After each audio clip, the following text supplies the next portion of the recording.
Well, now to another house that is definitely steeped in holiday tradition, this one in England. Its history captured by one of the great American writers. NBC's Michelle Kosinski stepped back in time for a visit. Like climbing into one of those Christmas cards that sends your mind back through time. Oh, driver. Yes, Mom? This was the idyllic countryside ramble of one Washington Irving, an American writer who at the dawn of the 1800s longed to hold on to what this holiday should be. In his book, Old Christmas, he lamented even back then, the good old times, so fast-passing, I'm apt to think the world was more homebred, social, and joyous than at present. Are we there yet? Just another 1 day and 20 hours to go, Mom. After an arduous, freezing carriage ride, his inspiration began here. Hello. Where Irving arrived one Christmas Eve.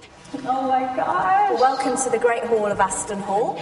That would have been positively glowing with candlelight. So people would be dancing and singing and drinking. Yeah, and exactly. It would have been crowded with people, as he describes in the book. And there were people playing cards, some conversing around the fire. The whole house indeed seemed abandoned to merriment, literally loaded with good cheer. People just seemed to let loose back then, right? No, exactly. They played all sorts of games that he describes, like Hoodman's Bluff. All these traditional customs that he really tried to keep alive.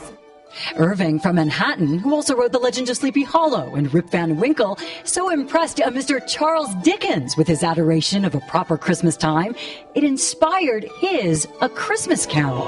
God bless us, everyone! Shaping our Christmases even today.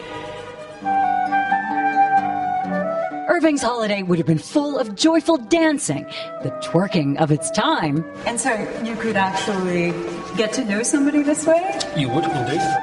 And hospitality. Grand homes like this would open their doors to the poor, to everyone. Wow, the stairs are so worn. You just picture all of the feet that happily went up and down.